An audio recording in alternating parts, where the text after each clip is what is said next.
And Bonds hits one high. It's a deep. It is out of here. 7:56.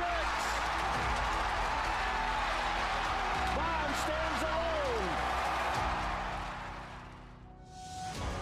17 seconds from Game 7 or from championship number 6. Jordan, open. Chicago with the lead. Washington outside left. Roethlisberger has time. Throws to the back of the end zone, and it is caught for a touchdown by Holmes. A minute remaining. And they're putting Curry in the pick and roll, trying to get him on Irving.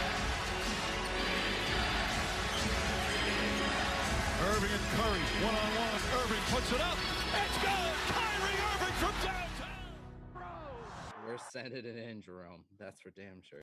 Yes. What is up, everybody? Welcome to Taproom Sports Podcast. I'm your host, Jordan Stacks on Stacks Lats. Joined with my man, Swerving Irvin Washington. December 26th, day after Christmas. Hope everybody had a great Christmas. Looking forward to the new year. Irv, how you doing tonight? Doing good. Can't complain. Had a good Christmas. Watching the greatest Christmas movies ever right now, Die Hard.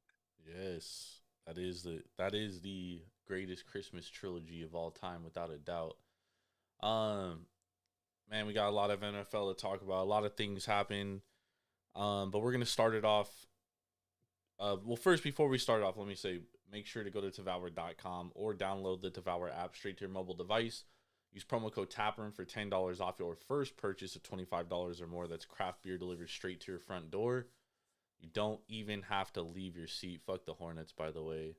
These motherfuckers just absolutely fell apart in this fourth quarter, dude. I mean, this second half. Oh, my God. With that being said, though, a lot of NFL to talk about. Crazy weekend. A lot of weird games, to be honest. Obviously, like, really different schedule. We had a lot of games on Saturday, only 3 standalone games on Sunday, a Monday night game, which was putrid to say the least, but we'll get to that in a moment. But first, the Denver Broncos and the Rams played in the Nickelodeon game yesterday, and I mean, you're a Broncos fan, obviously, but I mean, this game got out of hand really quick. And, the Broncos were a 3-point favorite. The total was 36.5. The game goes way over, and the Broncos just get blown out 51-14. I mean, at halftime, it was 31-6. I mean, this game was never close. It was just ugly. Looked like the Broncos gave up. Then we see those videos after where Broncos players are, like, fighting each other on the sideline. You and I were texting. I was like, man, this is probably over for Hackett. Obviously, we kind of knew that he was going to get fired, right? We wake up this morning, Nathaniel Hackett gets fired. So Nathaniel Hackett is no longer the coach. He's only the second coach in NFL history to not make it through his first season, the other being Urban Meyer. What's your thoughts on, as a Broncos fan, like, what's your thoughts on Nathaniel Hackett being fired, kind of how things have gone this season? Foregone conclusion. He had a coach that was in over his head. The first game was a super red flag. He was like, oh, maybe he could learn from it. But, like, when he brought in the dude to manage the clock for him and he couldn't even manage, it was just all bad. But he kind of started off not – because the only reason why the Broncos actually hired Paul Hackett Nathaniel Hackett is because we thought we were getting Aaron Rodgers. Because that's the only way that hire made sense. You want to make him as comfortable as possible. You want to give him the keys to the offense. Yep. He had high praise for Hackett his last 2 or 3 years in Green Bay. So, but Roger changed his mind at the last minute. Broncos had to pivot and go with Russ, and it's been a train wreck this whole season. Even outside of the injuries, guys are just not playing for each other. We were by far the most undisciplined team in the league. Dog shit after dog shit, penalty. Yep. Shit. Penalties probably cost us at least 3 or 4 games this year alone. I remember one game we had fucking 18 penalties and we lost the game by a field goal. Yeah, It's just crazy. they always So say penalties are like a reflection of coaching. yeah, so just totally undisciplined, in over his head. He's just not a head coach. He's like I was watching ESPN earlier, like Booger McFarlane and RG3 said, once you lose the locker room, there's no coming back from that. It's over. You might as well sign your own walking papers. And then on top of that, he just he just didn't get it, man. Is no culture, no tone set. He wasn't a disciplinarian. You could tell the players felt like they could do whatever and Yeah, not have to suffer any type of repercussions on the field, because some of those penalties, like I'll highlight one, the one where I think it was Pecco, it was a D lineman. We got the stop. We was finna get the ball back to go try and take the lead. I think was it the Colts game? I know it was like the first month of the season. I don't know if it was a Colts game or the game after that. But one of our linemen just, the quarterback runs out of bounds and he just hits him when he's like 2-3 yards out of bounds, gives them the first down. They go down and score a touchdown, and the game was a wrap. yep. No, there was a lot. I agree with that. And that first game when they totally mismanaged the clock at the end of the game. I mean, that was it was definitely concerning, right? But I mean, I think we all thought, okay, well, they're gonna right the ship. Like they have too much talent. But I think like even aside from Nathaniel Hackett, like obviously he lost the locker room. There's no way he could have been the head coach, and that shit showed on national television yesterday in front of fucking millions of kids on Nickelodeon, dude. Like they just gave up, straight gave up, and you could tell. Like this was a defense top 3 DVOA all year, #1 red zone defense, and I mean like Baker Mayfield was just slicing and dicing them, dude. Like it looked terrible. So that shit that side I was like, all right, Nathaniel Hackett's gonna get fired. I didn't know it was gonna be like this. So with that being said, though, what's the next step do you think for the Denver Broncos? They got to hire the right coach. And honestly, like you said, D'Amico Ryans, Shane Stitchen, up and coming coordinators, unless they swing for Sean Payton. But we know Sean Payton really wants to. His two teams that he's focused on is the Chargers and 3 teams: 3 teams: Chargers, Falcons, and I can't remember the other one. Chargers, Cardinals, Cowboys. Cowboys, yeah. So, money won't be a problem. We just got to hire the right coach. And like you said, I would honestly, if we can't get Sean Payton, give me D'Amico Ryans.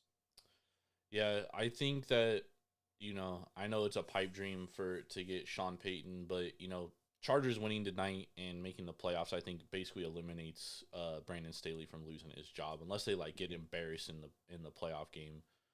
But I mean, considering that he made the playoffs, given all the injuries that the Chargers had, I think that he definitely is going to get another year. Yeah, he's not getting fired. With that being said, I think that this is a job at this point, and I know you don't want to hear this, but I think this is a job that only a young coordinator is going to take because they have no cap room. They only have $15 million in cap room next year. Well, we're going to have way more than that. You got to look at the expiring contracts. No, they have $15 million in cap room next year.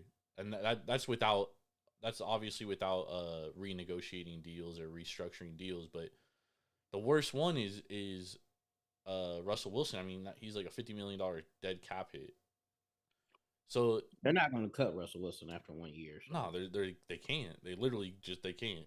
There's no way you can afford that dead cap hit, dude. But I mean, there's little room that you can navigate in improving the roster. You have a 23rd first round pick. Well, it's 23rd right now. It's the Dolphins pick, but I don't think that it's enticing to a coach that like wants to go in and win now. Now, for a young coach, this could be a good building opportunity because you could turn it around because there is talent on the roster. You know what I mean? And there was a lot of injuries. But this excuse has been made for the Broncos the last few years. We got talent, but we keep getting injured. We just need a quarterback. We get the quarterback now, and now it's even worse, right? And I know there's a lot of things going on. I know that the coaching was hella shitty. I know there's a lot going on. But I can't picture a guy like Sean Payton signing up for that gig. Because, he has Russell Wilson. What if Russell Wilson is washed, dude? I mean, he's shown no signs of it being anything other than being washed. right? You have a washed quarterback at that price. I mean, that's really hard to move off of, and that's a huge cap hit, which is why Yeah, they won't be able to get out of Russ contract for at least I think 3 years. I don't think the out is till like year 4, year 5. But as far as the team goes, if you could just bring in a dude that could build a culture and a respect from his players and have a disciplined team, we've lost 10 games by a touchdown or less this year. So if you can even that out and win half of those games, we'll be in a way better position than we are this year, next year. that's Now, why that. turnovers do play. Sorry, I was gonna say that's why I think D'Amico Ryans is a great coach because the strength of that team is a defense. Yeah, but even if Sean Payton was to bring in a Vic Fangio, who that's who they rumor he wanted as D coordinator, he's easily one of the top 5, 10 defensive coaches in football when he's coaching. So, but that would be up to him if he wanted to go back in Denver because things didn't end well there. But I don't know why he wouldn't want to coach Denver when the reason why we sucked was partly his fault because he was the head coach. But, no, I wouldn't rule out Sean Payton. Of course, it would have to be on his terms And he'd have to get as paid a far lot of as money. as far as working with the GM and him having total control over the roster and how he wants to build it. But as far as money and all that goes, even if it does say 15 million in cap, the damn Saints was supposed to be how much under the cap or over the cap and still figured out a way to pay players, move this, move that. It just takes a good GM to manipulate the numbers and build his team the way he needs to build it. The draft is gonna be important because we gotta upgrade the O line. Definitely use another D lineman, some linebackers. So draft is gonna be important, and probably another safety because it's time for Kareem Jackson to hang it up. He needs to. It's time for us to move. Time for us to move on from him. So it's definitely gonna be an interesting offseason. It does help to have a first round pick because we wasn't gonna have one this year. That's why we traded Bradley Chubb, and I haven't heard his name since he been traded. Got So hurt. oh, damn, man. I hope he can stay healthy because when that dude's healthy, he's pretty damn good. But we'll see. As long as we get the coaching hire right, I think management and the ownership will do everything else they need to do to put a competitive team on the field in 2023. Because as of right now, the two teams that have coaching vacancies is the Colts and the Broncos. The Cardinals will follow shortly after. Of those three teams, even unbiasedly, I would say the Cardinals are the better job. They have more draft capital. Well, they also have way more draft capital than both the other teams. They're going to have a top 5 pick, and they have a lot of talent on defense already. I mean, they have a lot of talent on both sides of the ball. We talk about a poorly coached team, like that's it right there. The only thing that would terrible O-line though. They do have a terrible and the O-line. thing about Shaw having good draft capital, that's not a good thing because Keim can't draft. Well, Keim's getting fired, dude. He's already taken a leave of absence. He's not coming back, dude. Well, it depends on who y'all hire as your GM. So, but having draft capital isn't always a good thing because look at the Raiders. It is. And look at the Rams. Well, I mean, it is and it isn't. But I mean, at least it entices a guy like Sean Payton to come in because I have all this draft capital. I can get my guys. I can get the guys that I want. Well, be honest. Sean Payton didn't. He's not like he was an excellent drafter. So he hit on some. When he hit big. But when he missed, he missed. The thing that with him is he has to have a functional quarterback to run his offense the way he wants to run his offense because the receivers don't matter. The running back kind of matters because he's always had a good running back, but his system is proven to work even with sometimes not having the best talent on paper. That's just how good of a coach he is.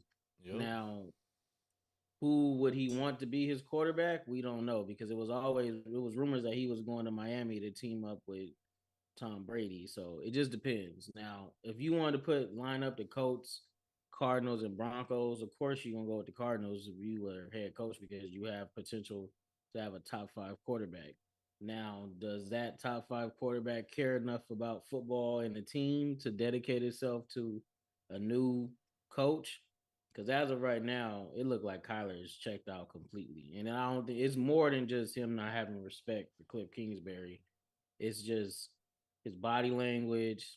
He's always telling his teammates, the coaches, to shut the fuck up and calm down. And it's like he's running the ship no matter what. So whoever they do hire as coach, if they fire Cliff Kingsbury, which we all expect, they definitely have to reel Kyler in and let him know that the shit you was doing with the previous regime is not gonna fly with us.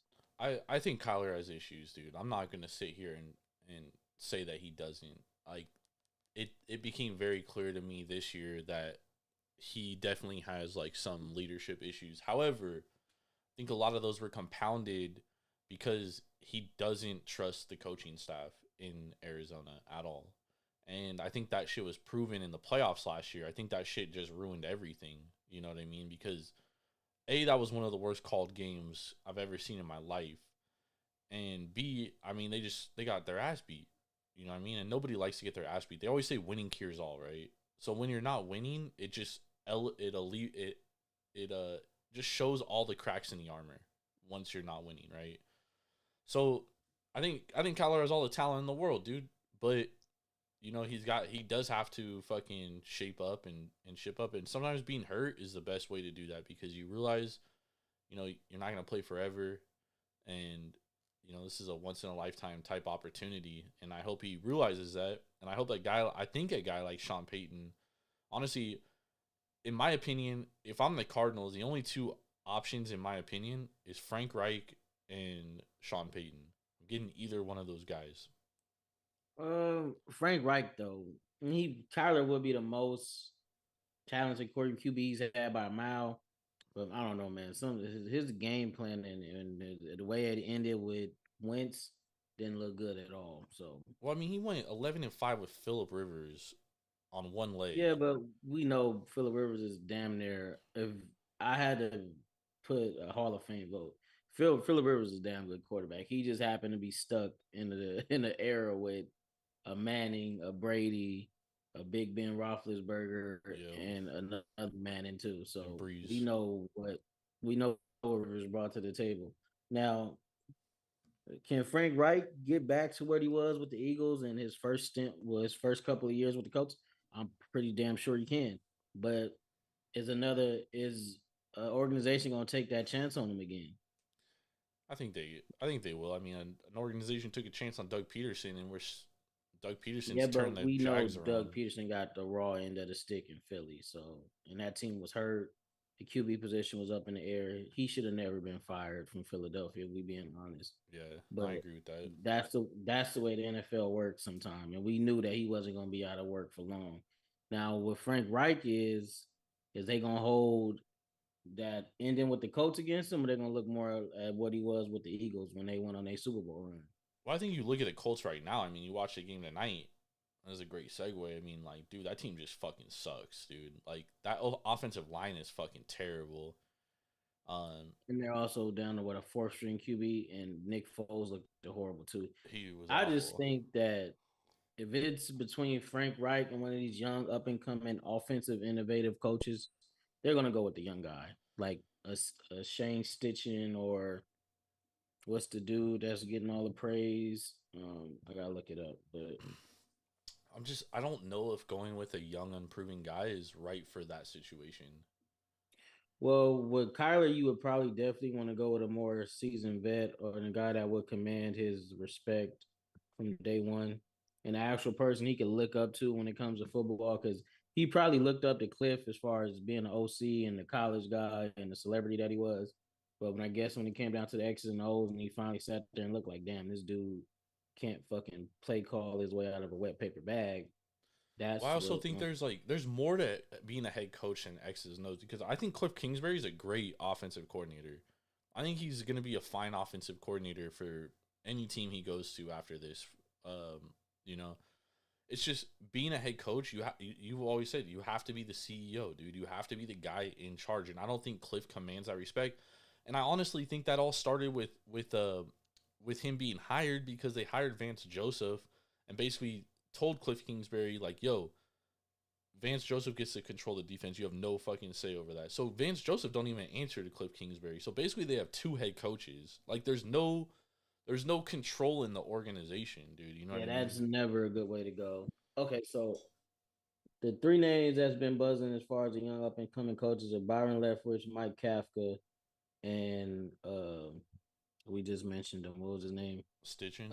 Stitching, and it's a couple more guys. But those are like the three names that everybody keep mentioning as far as the next. Oh, Kellen Moore. Those Yeah. four are the young up and coming Kellen offensive. Moore's the one I would not want. Yeah, but I don't know. I kind of think he gets held back by Mike McCarthy. Maybe, but I don't know if he. I have similar concerns with him that I have with Cliff. Like, I think that he's a good X's and O's guy. I just don't know if he's going to be able to, like, Well, lead he was a he was a franchise. damn good leader at Boise State. Yeah, that was Boise State, Irv. Bro, you can't base off Dion. What level did Dion coach on before he got the Jackson State job? Wasn't he coach at high school? Yeah, but I mean, like, we're gonna find out a lot about Dion this year as a coach, right? Nah, I wouldn't. You can't even say this year because this year he's gonna be lacking the talent that he really needs. You gotta give him at least 2 years. I don't really pay attention to fan bases. Okay, but we're talking about the NFL. I know, but 9 times out of 10, fan bases are overblown and over expectations are fucking terrible. But I think Kellen Moore could be could be a good head coach, or he could be Paul. He could be Nathaniel Hackett. But I think he's leaning. I would lean more towards he could be a solid head coach than Nathaniel Hackett. It'll be interesting. I think the Colts. I think they get a young guy like a Kellen Moore because I don't know if anyone that's really desired wants that job, dude. Well, the thing with the Colts is they got to find a quarterback. That's Either the they gonna hardest thing, draft, dude. You're only as good as your quarterback. yeah, either they're gonna draft one and they got to do. I don't know what happened with that offensive line, but they got to build that offensive line back to what it was. Even Quinn Nelson's ass this year, dude. I know he said they got him as a Pro Bowler, and he even came out and admitted that this is his worst year as a pro. So It's crazy.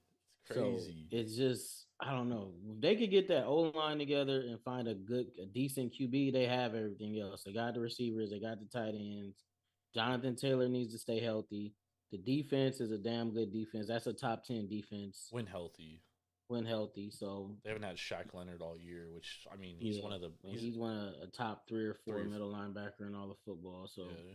I think the Colts will be all right. They just got to hit on the QB. Now, if they do draft for Will Levi, they got to go heavy on the O line because if they don't go heavy on the O line and Will doesn't have time to throw the damn ball, it's going to be all bad.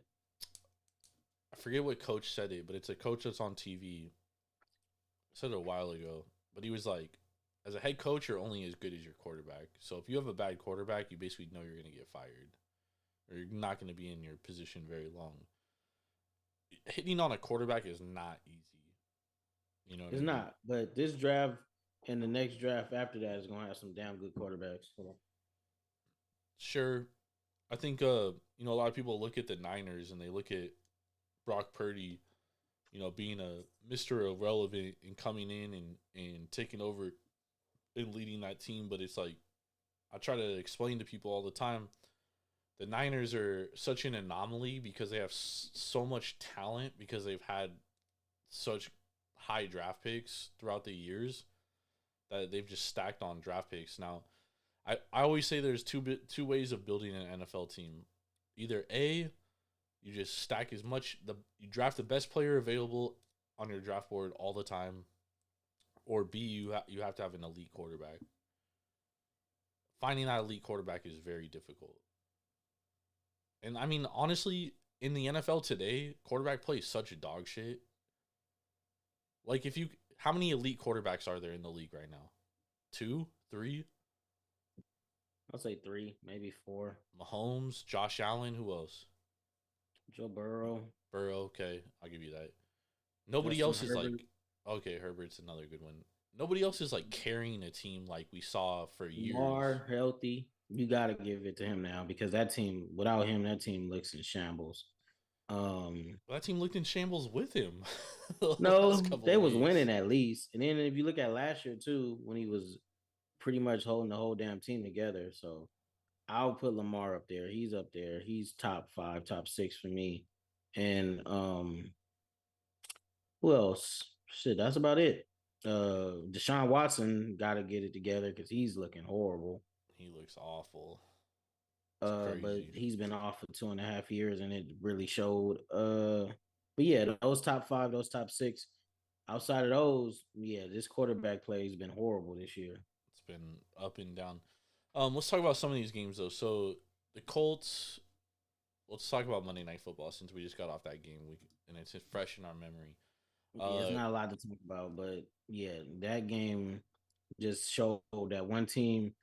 It gives you to show coaching matters in NFL. One team is beat up, the other team has injuries, but not as bad as the other team. And the Chargers just pretty much took it to that offense. They couldn't do shit. well, I mean, I wouldn't even say the. Oh, well, the offense they couldn't do shit, but I wouldn't even say like the Chargers like they dominated that game, but I mean, it didn't really like they didn't really dominate. I mean, I thought the Colts defense did as good as they could do considering they were on the field the whole fucking game.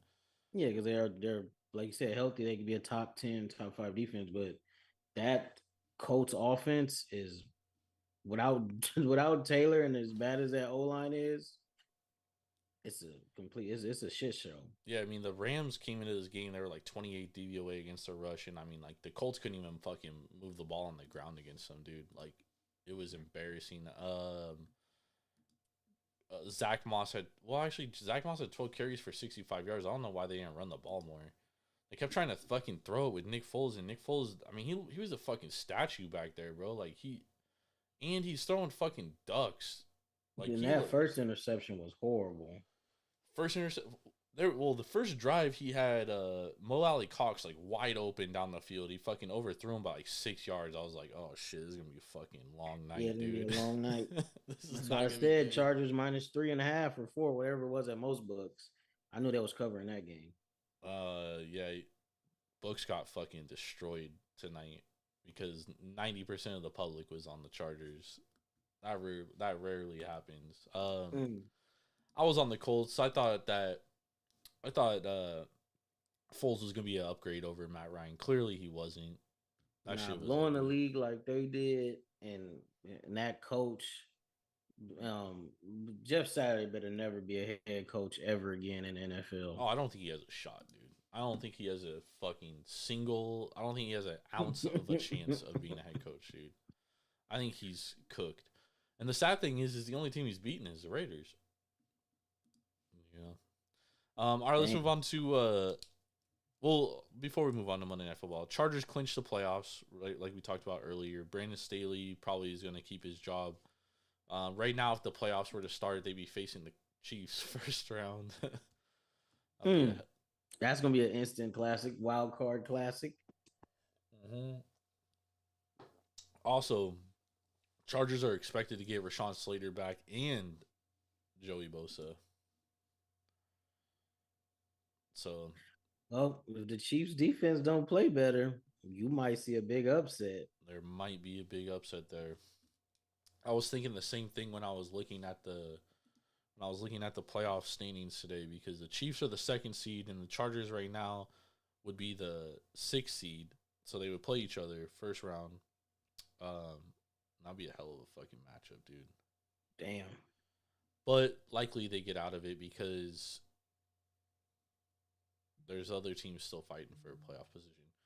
All right, Bucks versus Arizona. Bucks closed -7.5. They didn't even come close to fucking covering this game. They win 19-16. Honestly, the Cardinals probably should have won this game. It's unfortunate that they didn't. The total was 42, went way under. I thought honestly Arizona outplayed the Bucks all game until the fucking last quarter. But for most of the game, I mean, I thought they were the better team, which I can't believe I'm fucking saying because if you were to tell me that the Cardinals had a chance to beat the fucking Buccaneers in that game, I would be like, nah, dude, there's no fucking With Trace chance. McSorley at QB, it just goes to show how much talent that the Cardinals have on defense, and they still have pretty much they have good talent, good to great / great talent on offense. It's just they're down to a third string QB, and unless it's your boy Brock Purdy, most third string QBs don't get a lot done in the NFL. But it just goes to show, man, Brady is not the same Tom Brady that we've been accustomed to seeing throughout his career. That O line is horrible. Even with Tristan Wirfs in, teams just load up and go after the guards and the other tackle on the other side, and they just feast. Brady barely has time to throw. The run game was actually not that bad against the Cardinals, but like you said, the Cardinals just pretty much outplayed them most of the game, and Brady had to work his magic to get them a field goal late in overtime to win the game. It, Now, it was the weird only to me too thing, because the defense all game they were like taking away the short pass and shit, and then the last like quarter they kept like playing 10 yards off receivers. yeah, I don't get why they was doing that. You know that Brady's not gonna beat you deep unless he literally has to throw the ball deep. He's Yeah, not going. He's going to dink and dunk his way down the field, especially with his offense and that offensive line. Everything is quick. Just get the ball out fast as he can. he finally looks like Father Time is beating him. I mean, he had Julio Jones wide open in the end zone, and he fucking missed him by like 6 yards on the first drive. Yeah, Um, and reports came out today that he's not looking at retirement. So I don't know if he's going to be playing in Tampa next year or somewhere else. But Brady will be playing as a 46-year-old QB. I can't believe it, dog. Yeah, the report said he's not even thought about it. He's not considering it.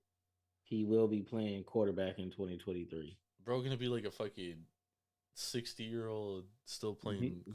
he gonna be like Gordie Howe. He gonna be the Gordie Howe of football. The thing with Brady though is like if he has everything perfect around him, maybe he could still do it. But I don't know, dude. Like he missed some like open throws. It's not like he like didn't have any time to make them on Sunday. Like he had plenty of time to like that Julio Jones one was just a fucking terrible throw. And then his 2 interceptions, the first one he overthrows his receiver. The second one he way underthrows it. I mean, it's not You like know, it's not an issue, that's one but thing about Brady. Man, when he's under pressure, he's off his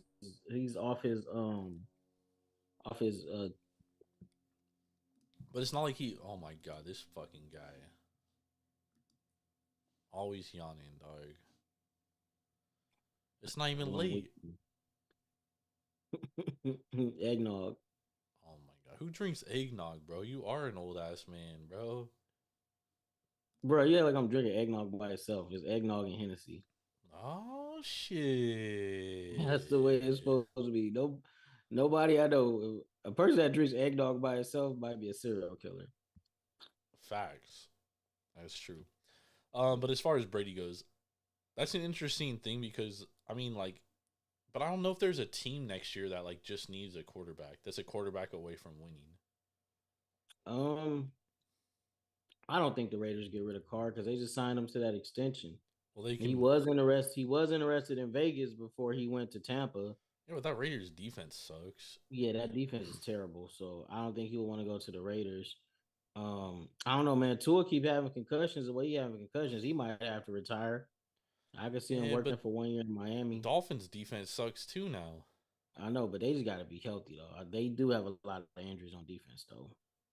They're kind of mid, dude. They've kind of been mid all year. And then the Patriots, well, nah, because the Patriots ain't gonna give up on Mac Jones. Even though I would take a 46-year-old Brady over Mac Jones any day of the week. Shit, they might give up on Mac Damn, Jones. what about the Jets?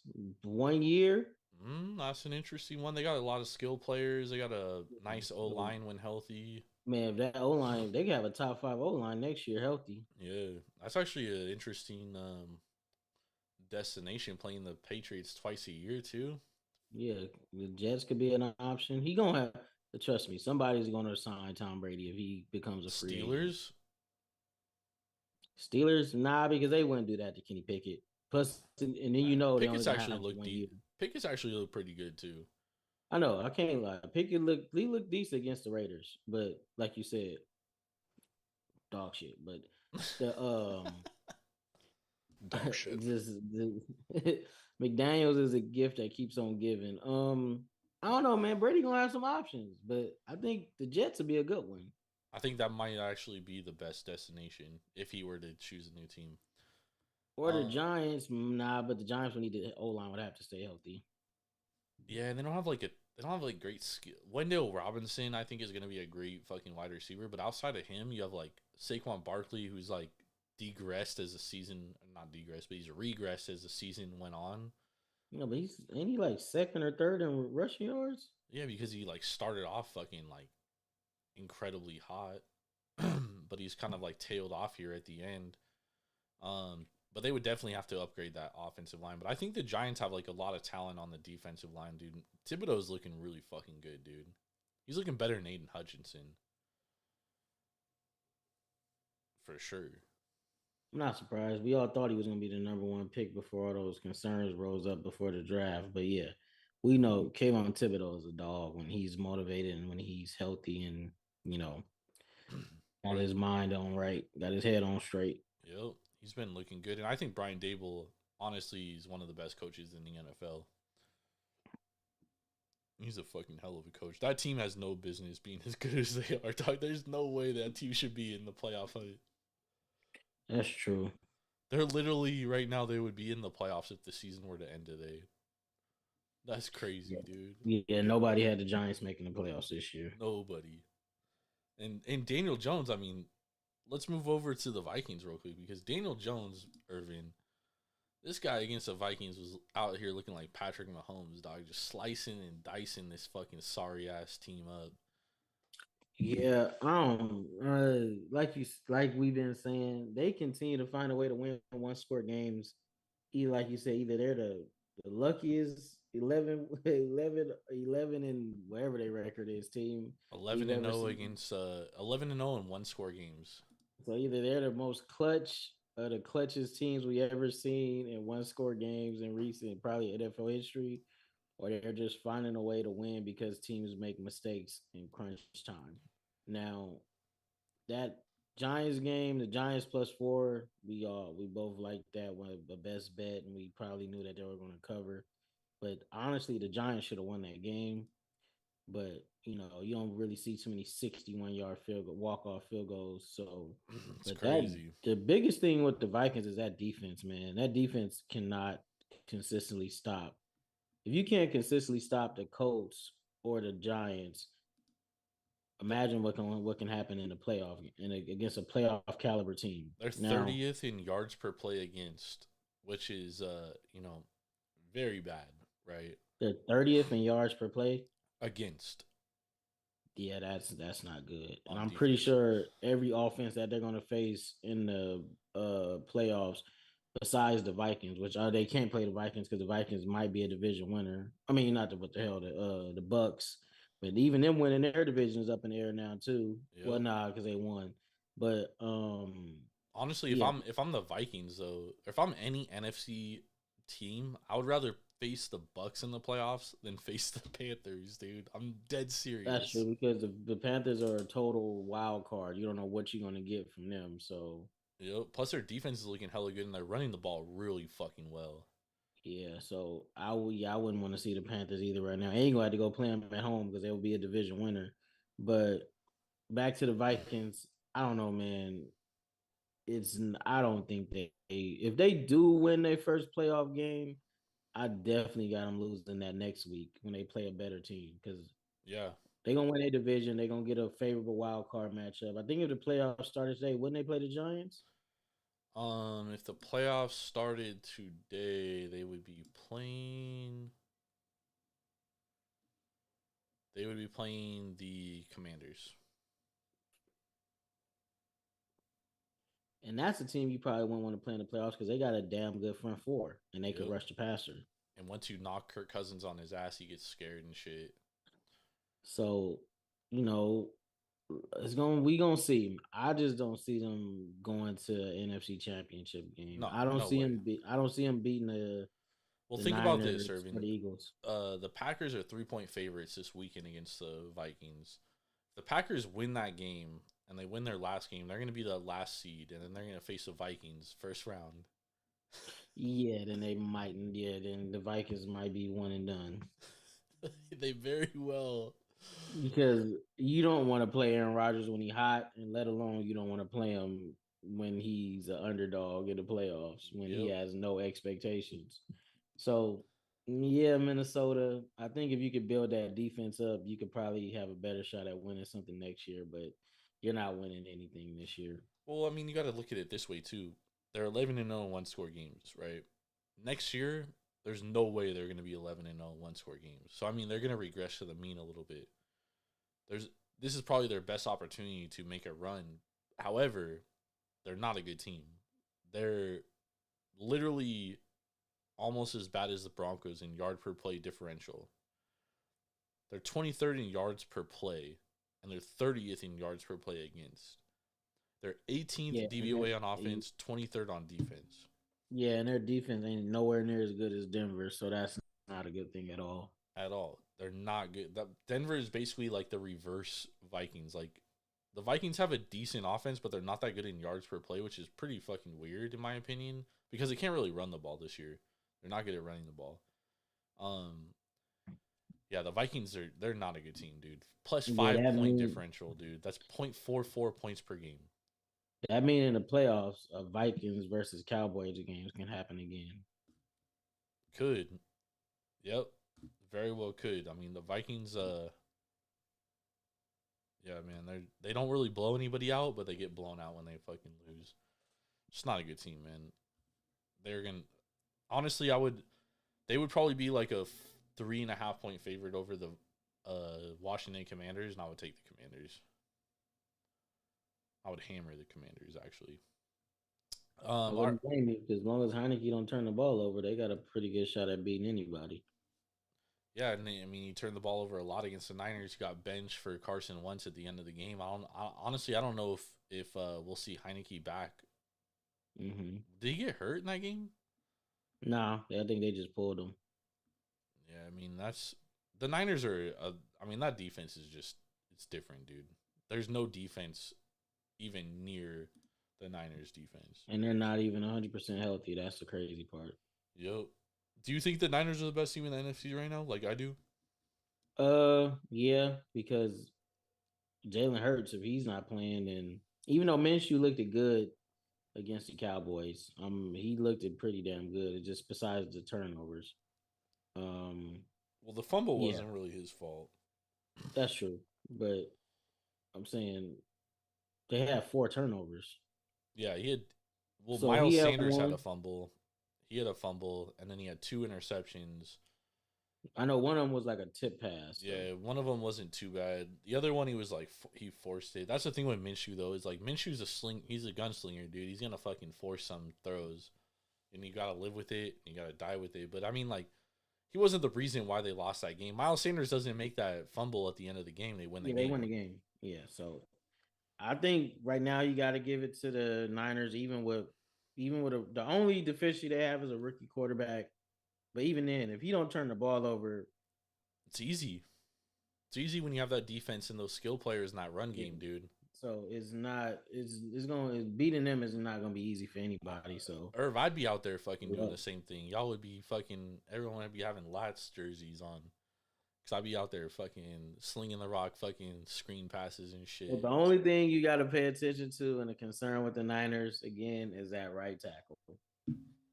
I don't think it's that big of a deal because that defense it is a big deal because if you face a team with a better pass rush, who has a better pass rush? Who's gonna rush the passer? No, I'm saying if they face a team with a good pass rush, if they play the Eagles, and the Eagles load up on McGlinchey, bro, the Cowboys were just missing their best fucking tackle, and like they handled the Eagles pretty well. Their defense. Who? Smith.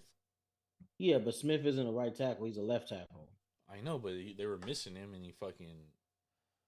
Okay, but even if Smith, he's nowhere near as bad as McGlinchey. McGlinchey is terrible. Yeah, no, McGlinchey's not good. But what I'm saying is like the Cowboys were missing that guy, and like it wasn't that big of a difference. Yeah, because they was getting the ball out and they was running the ball. But the Cowboys have a even with injuries, they still have a good offensive line because they got a damn Hall of Famer at right guard, and they draft and develop well. So, but when you're weak at the tackle position, especially in the playoffs, it's going to show. Yeah. Right or left tackle. It could be a point in the game where it could be a blindside hit, cause a fumble, interception. You never know. It could change the game. I mean, I do agree that in a playoff scenario when you know push comes to shove and inches become a lot shorter and the score becomes tighter, I do think having a guy like Brock Purdy and relying on him to win you a game, I do think that could become an issue because, I mean, we saw with Jimmy Garoppolo in the Super Bowl, right? Like, they needed him to win the game, and he couldn't do it, regardless of how good that defense is. Yeah, he missed a wide-open Emmanuel Sanders. That was bad. But in the NFC, though, Irv, he's not facing Mahomes. He's not facing Josh Allen. He's not facing Herbert. That's true, but like again, he can have his rookie moment at the wrong time too. So you also got to factor that in. But do I see them losing? No, I don't, because that's how good that defense is, and that's how good the offense is. Purdy just doesn't have to. As long as Purdy doesn't turn the ball over, they're going to pretty much have a good shot at winning every game they play, home or away. So Yep. we're gonna see how it shakes out. I agree with that. That was the Niners, in my opinion, best team in the league right now. If Let me ask you this: Jimmy Garoppolo is able to come back. Do you start him over Brock Purdy at this point? Nope, No, no. because Jimmy G refuses to throw the ball downfield, and when Kyle Shanahan's offense is at its best, is when you have a vertical game to go along with that run game and what they have coming over the middle with Kittle. Kittle's looked the best he's looked this year in the last three, 4 games of the season. He's looked in the last 2 years. That's true. I will give you that. He has. And that's because the quarterback that's throwing the ball isn't scared to throw the ball downfield, throw the ball over the middle, and take chances and let his playmakers make plays. The offense is going to be too constricted with Jimmy G if they do bring him back. It'll be like the damn Packer game was against Aaron Rodgers, and you got to block a damn punt and run it back for a touchdown to win the game. So Yeah. you ride your hot hand, you ride Brock Purdy. It'll be like Brady and Drew Bledsoe situation, but you ride with Brock Purdy. All right. Raiders lose a tough one to the Steelers, man. The Raiders had where is it? Total yards, they had 211 total yards, 75 of them came on the first drive. Rest in peace, Franco Harris. Good win, Steelers, Raiders. Just keep thinking Derek Carr's answer. Maybe it'll turn around for you. That was an awful game, man. That was Derek Carr. Do you think this is it for Derek Carr? Well, you got most Raider fans turning on him now, which I can't believe because they always swore that all he needed was a number one wide receiver, and he would show that he's a top 10 or upper echelon quarterback that could get the job done. But we've seen what that equals out to this year, and they're not a good team. They definitely gotta build up their O line. They probably don't cut Carr after this year because they did just give him a new 3-year extension, and They it can get out kicks of it in. though, and I don't think he has any dead money this year if they release him.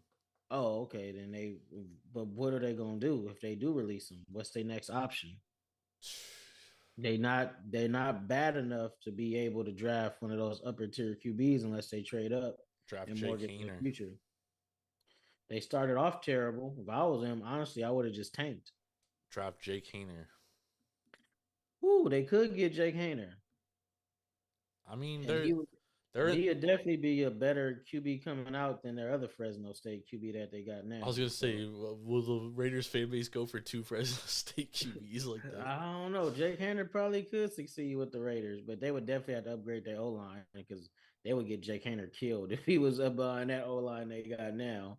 Yeah, Um, the Raiders are like, I mean, they're mathematically still alive for the playoffs, but I mean, they're like, they would need everything to go right for them. So like the Titans and Jaguars this week, like their games don't even matter. Like those guys, I guarantee the Titans and Jaguars rest players this week because what ultimately matters for those two teams is the week is week after 18. Yeah. when they play each other because the winner of that game is going to win their division and go to the playoffs. So, with that being said, the Jets and Patriots are a game ahead of the Raiders, and then now the Dolphins, they're not going to have Tua this weekend probably against the Patriots, so they're very likely to get into the playoffs. It would take a fucking miracle at this point. It would. But I mean that you're right. They're not going to get a great draft pick. It's because the Texans and Broncos are in there and the Colts are in their conference. Damn, what if they got Hendon Hooker? Ooh, that could. Yeah, I don't he's know, coming man. off that knee injury. It's a lot of what ifs with the Raiders, and they got to figure it out. Ziegler, he hired his boy. We seen what They hired McDaniel's them is. together. I know they hired them together, so I don't think neither one of them are going anywhere No, after just one the year. Raiders So can't even afford it. that's true too. And we would have thought moving to Vegas they'd have way more money, but oh yeah, they're still paying Gruden too, huh? Dude, they're paying like 3 head coaches, dude. Damn. Hey, it is what it is, man. But But Raider misery is always good for me, so I ain't complaining. yeah, the Raiders are an interesting team. I don't think they're. We talk about a team that's lost a lot of close games is them, but I mean, like they found like the most Yeah, they find unusual ways to ways. lose. Like Yeah, I've never seen a team blow as many double digit leads as they have in one season. it's crazy And how they find ways to lose, bro. and they finally won a game on one of the craziest endings I ever saw too. Yep. So honestly, I just think because they have talent. They got Waller, they got Winfro, they got Adams, who hands down one or two, 1A, 1B, best wide receiver in the NFL. So honestly, they just need to upgrade their O line and find a way to make that defense better because until they get better on defense and Carr isn't back there looking like he's shell shocked, they could be all right. Upgrade the O line, upgrade the defense. You could be pushing for a playoff spot. You probably won't be a Super Bowl contender because your greatest deficiency is still at the QB position The in a problem, the QB problem with heavy conference. the problem with everything you say is like it's easier said than done. Yeah, I know that's what I'm saying, but it's easier to fix your defense and upgrade your O line than it is to find a franchise quarterback. Now, Carr can get him to the. He proved he could get him to the playoffs. Yeah. Is he's going to win in the playoffs is the biggest question. But what they got right now on the O line is not going to happen. So they got to upgrade the O line. They got to get better on defense. That Chandler Jones sign is looking worse and worse by the day. Except for that touchdown he had. Except for that stiff arm of Mac Jones and running that touchdown back. But you didn't pay him to end games like that. You paid him to get sacks and Yep. cause turnovers. So Well, what's your thoughts on that Bengals game, Bengals Patriots game? Bengals Patriots, you just gotta realize I can't remember the last time a Bill Belichick team got blew out. And it started off terrible. It looked like I mean, they it had a was gonna chance be to win the game though. yeah, it started off looked like it was gonna be 41-3 type game. But you know, Bill Belichick is probably the greatest coach ever. Yep. I can't take nothing away from him. He always gonna have a well coached team. He's always gonna have a good defense. I just think they need a better offensive coordinator that could actually utilize their weapons and unlock the talent that they do have on Well, offense. they have a dog shit quarterback though. Yeah, that's what I'm saying. But Mac Jones is serviceable. It's just he's not what we. I don't know why they thought he was going to be a franchise QB, but he's not a franchise QB. He can, like you said, if you got a good defense, some good weapons, he could get you to the playoffs more years than not. But he's not going to win you anything. Well, I mean, we talk Now, about Kyler's attitude. I mean, Mac Jones got a similar attitude, but Mac yeah, Jones but don't have he's nearly the not even talent. half the player. But like I said, when you think and let people like you giving them the keys to the organization, that's what happens. That dude is waving off punt teams and field goals and cussing out Matt Patricia and He's not even the best you got quarterback on that roster. and the thing about it is now that the media's picking up, you got ex Patriot greats coming out and criticizing them and wondering what's going on and how is this kid getting along with that, getting away with what he's doing. And you rarely even saw Tom Brady doing the shit that he's doing, and Yep. that's the greatest quarterback ever. So they definitely got to reel him in. I would say get him a legit OC and see where things go from there. Start Bailey Zappi. I think that's the only way they can go from there. Yeah, I think Bailey Zappi is a better QB, and I don't know why they went back to Mac Jones anyway. But Because they drafted him first round. That's the thing. Once you draft a first yeah, round quarterback, you like he basically have to gets like live 5 years. you But have to live and die with him for a minute until it yeah, like just but absolutely you see what fails. that got the Jets, and now and Zach Wilson is done. Yep. Zach Wilson is done. Our let's before we get to our best bets for tomorrow, let's talk about Green Bay and Miami. So this game was on Christmas. Miami closes 3.5 point favorites. The total is 48.5. Green Bay ends up winning 26-20. But the interesting thing to me was like, you know, I know a lot of people come away from this game and they're like, oh man, Green Bay's getting hot. They're balling. But in my opinion, I thought Miami kind of lost this game more than Green Bay won this game. They definitely did, especially with 3 turnovers in the second half. 3 terrible turnovers too. I mean, they weren't Bad. even good at all. And That pick to Jair Alexander was horrible. I mean, yeah, he overthrew Tyreek Hill by like fucking 10 yards, dude. It was bad, dude. But I mean, what does that mean going forward for both of these teams? So like they've lost 4 in a row now, or they lost 3 in a row on the road. They come back home, they lose to Green Bay in a game that they were up by 13 points at one point. Yeah, I think what it was 13-0, 13-3, or what was it? It was 20 to. I'm sorry, it was 20 to 10. They were up by or it was 20 to 3 at one point. No, it was 20 to 10, 20 to 10, 20 to 10. Okay. They're up by 10. Yeah, that I don't know. This late in the season, that stuff like that can't be happening. But like you say, Miami can score with the best of them. It's just Tua when he starts becoming Tua turn the ball over instead of Tua Tagovailoa. It's gonna be hard for this team because we already know that defense is pretty much brand but don't break. Yep. So I mean, the defense didn't even do a terrible job as bad as they were. yeah, they didn't. But when you keep putting that defense in those type of situations that Tua did, and then one of those interceptions get returned for a touchdown or almost. No. Okay. Because Jair Alexander did return it, but he did get pretty. No, he didn't return it for a touchdown, but I know he got He it like to like. ran it out of bounds. Okay, so yeah, just Tua just can't turn the ball over. That's not a team that can afford turnovers because they just can't. Their defense is not good enough to pick up the offense if they're turning the ball over. No one can afford 4 turnovers in a game because if you don't, for those that didn't watch the game or don't remember, Miami was up 20 to 10. They were driving at the end of the second half. Raheem Mostert fumbles the ball around the 50-yard line. Green Bay gets it. They kick a field goal. Or it was 20 to 7 at that point, so they were up 13.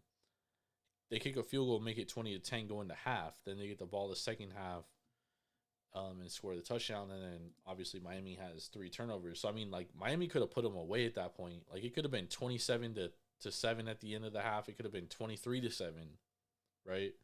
But Raheem Mostert turns the ball over right there. That was a huge turning point of the game. And then obviously we know what Tua did. Now they're saying Tua has concussion. He's in concussion protocol. There's video of him like smacking his head on the ground. If he does have another concussion, I mean, he might have to consider hanging it up, dude. That's a lot of concussions in a year, bro. Yeah, because he's had what 4 or 5 concussions this year. I think that would be number 4. Yeah, because it'll be like the Troy Aikman situation. Steve Young, too. Him too. So like, where does Miami go from here, in your opinion? They would be stuck between a rock and a hard place because, like you said, they're good enough to be a playoff team, but they're not bad enough to actually secure And they gave away a lot of first round picks. Yeah, no, they not bad enough to secure a top 5, top 10 pick to draft a QB that could be that type of game changer or have that type of talent, unless they want to go with Josh. We go with Richardson from Florida. Yeah, so No, I don't know. Man. They stuck between a rock and a hard place, bro. Because if Tua is forced to retire because of those concussions, they definitely have to get a QB this next draft because they're not going to want to go through a rebuild because they're Tua's too good. Tua retiring doesn't force you to go. Tua's mid, dude. He's not that good. I know, but I'm just saying they still want to bring in somebody. Even if it's a Skylar bridge Thompson QB. on that roster. Huh? They got Skylar Thompson.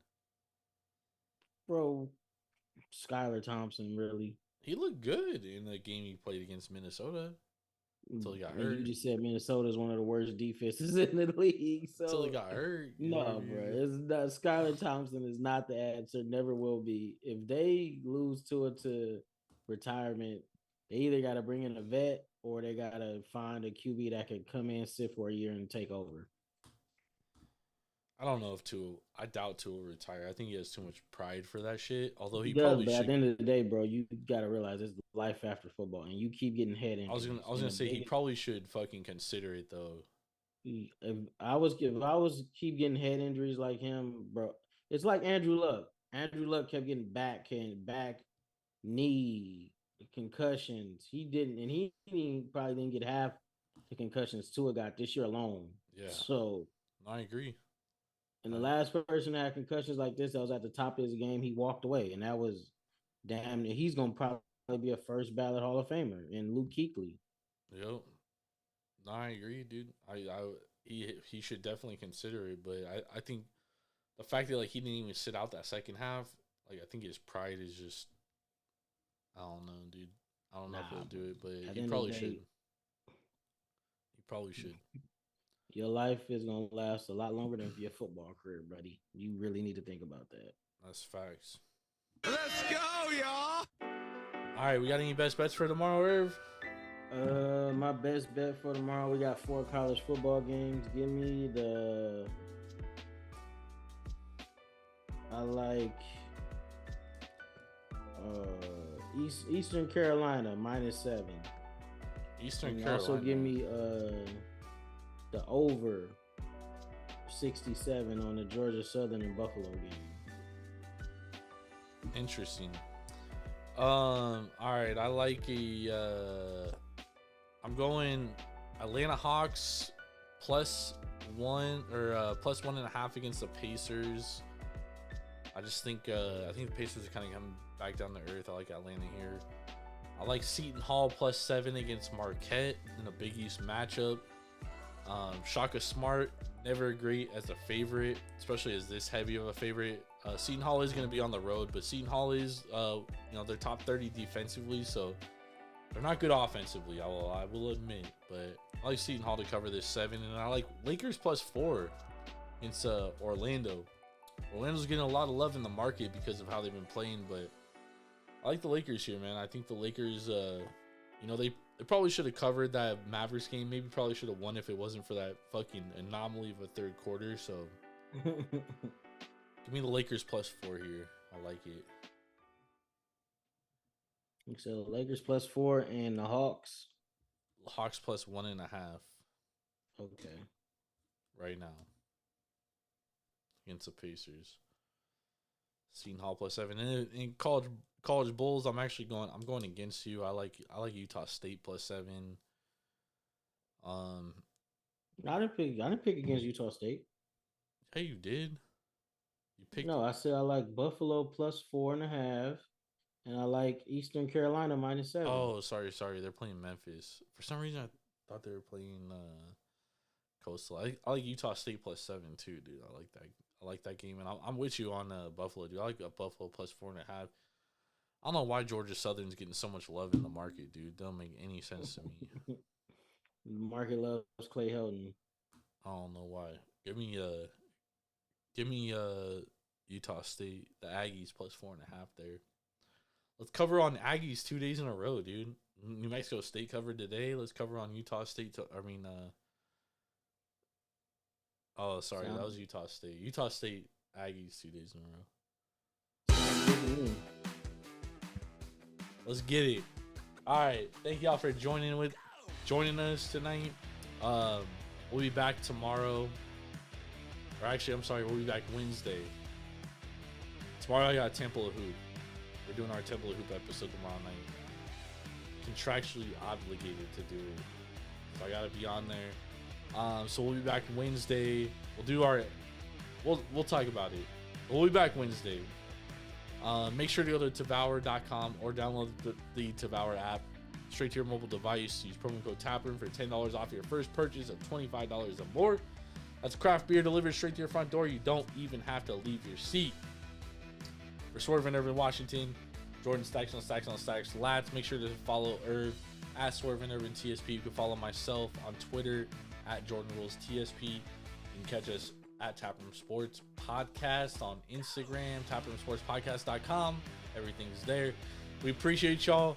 Twitch.tv/Taproom Sports. Make sure to like, subscribe, help us out. We appreciate y'all. Have a blessed Tuesday. Let's go.